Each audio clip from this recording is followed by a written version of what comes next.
Day 4, Mind and Body Renewal with Take Back the Table. Day 4, Deeper Awareness and Progress Day. We take captive every thought to make it obedient to Christ. 2 Corinthians 10:5. Today is a notable day, and it's about your renewal journey. You started off with day 1, right? You didn't know what was going on. Day 2, maybe you slept off and didn't do day 2. Maybe you got back to day 2 on day 3. And then finally day 3, and then day 4, and now you're starting to see, okay, this is becoming a pattern. I can do this. And Henry Ford says, whether you think you can or you can't, you're right. And maybe you're telling yourself, I can't do this. I don't have the time. Or maybe you're saying, I can do this. I'll make the time. Either way, you're right. But I would prompt you to recommit if you haven't. If you've been sloughing off and you just haven't been committed to it, right now is your decision to keep going through this and commit and start right now so that you do this every day in the morning, same time, and you'll see the results. Today, your awareness is a bit deeper. And it can be uncomfortable sometimes, and that's okay. This is just letting you know that the healing is taking place because you're starting to feel something. You're starting to feel something and you're changing something. So lasting change requires endurance, and it requires God's strength for us in this whole process. Isaiah 41:10 talks about that. So much like learning a new language is really frustrating until it's not. Until is such a powerful word. Have you ever started playing the guitar and it's really frustrating? Until it's not, right? So that is a great moment when you start to understand, you start to know, and you start to believe it is possible to do something different than you've always done. It's expanding your brain. Your mind is undergoing transformation. This pain means that your brain is actually rewiring and a new, healthier thought pattern is taking place.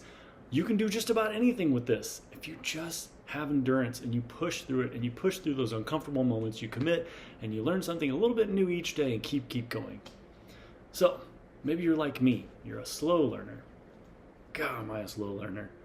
It's taken me a lifetime, seems like, to figure this out. That you have to push through those hard times. And this is going to be tough. But when you get to the end, you look back and you're like, wasn't so bad. And now I'm going to keep going because I know I can do this. And I know you can too. But this is that pivotal moment where you're trusting God's timing and you allow His peace to guide you through this process. Philippians 4:7. And eventually, maybe you don't get it now until you do. Let's do our centering exercise. Body scan with prayerful reflection. Today we're going to use an exercise to scan your body and release stored stress and invite God's presence, or at least a higher power, into our healing process. So first I want you to position yourself in a quiet place and close your eyes. Now on this one I prefer to lay flat, arms and legs spread out. And I want you to take a deep breath saying, Lord, renew my mind, or just renew my mind. And as you exhale, I want you to say, I surrender my burdens to you, or I surrender my burdens. Scan your body from head to toe, real slowly, working through your hair, your forehead, your eyes, your nose, your chin, everything, all the way down to your toes. And make note of anywhere that you can feel extra stress, or tightness, or a pain, or whatever it is. Then I want you to visualize when you breathe in, you're breathing in God's light, or that higher power. That light is actually going to that specific space, and it's bringing peace and healing to that place. And when you breathe out, all that pain goes with that breath out of your mouth or your nose. And then I want you to repeat that a couple times and see if that helps. Let's move into our 4-step process. Step 1, be still, identifying your emotional and physical discomfort. So today's exercise that we just did is about embracing that awareness rather than resisting it. Ask yourself these questions and write down the answers.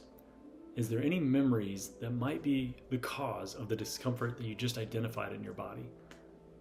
What emotions come to mind right now, and why? How is God using this discomfort to bring awareness to your healing? Write down those answers. Step 2, the breakdown. Reframing this discomfort. Rather than seeing this discomfort as a negative thing, let's recognize it as a sign of growth. Reflect on these questions and write the answers. What is this discomfort revealing about my thought patterns? How does this align with the changes that I desire? How does Scripture encourage me to push forward despite these challenges? Consider it pure joy, my brothers and sisters, whenever you face trials of many kinds, because you know that the testing of your faith produces perseverance. James 1, verse 2 and 3. If you've never read the book of James in the Bible, this is the most practical daily life book in the Bible, in my opinion. I would suggest you read it because it is so insightful on the things that you go through throughout your day, week, month, year. Now take a moment and let's do a little bit extra, and let's, number one, describe the discomfort. Write down what it is. Is it emotional, physical, spiritual? Number two, identify the thought patterns. What thoughts keep coming up in your mind?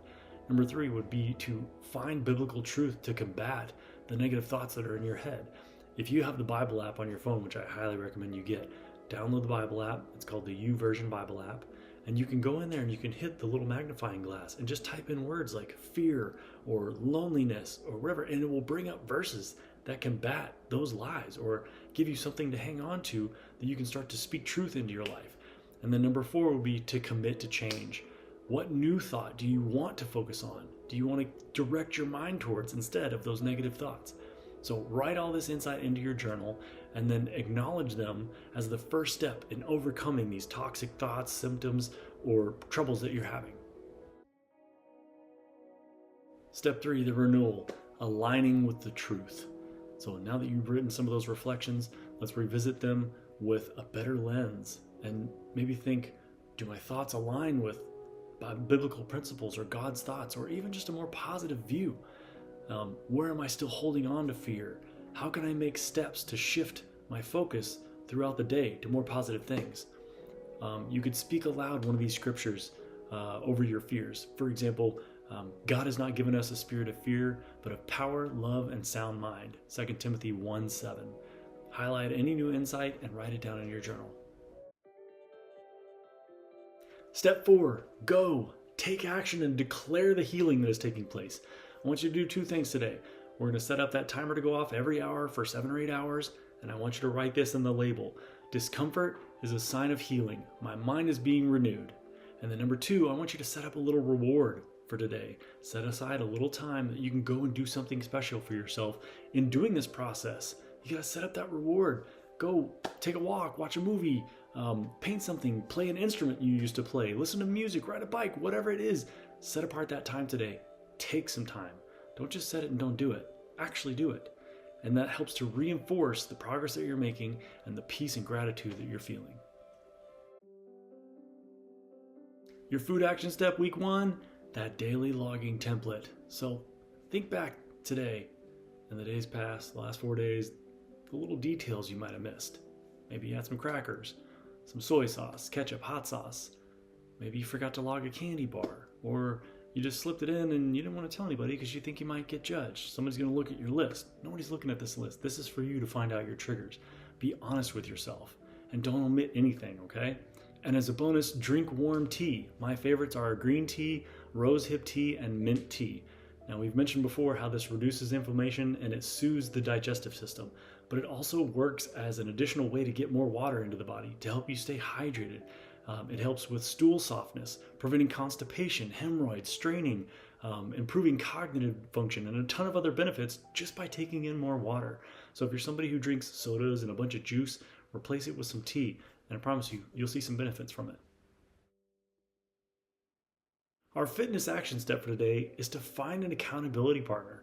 Call somebody and tell them to call you and remind you or send you a text to do your exercises or do your Take Back the Table program.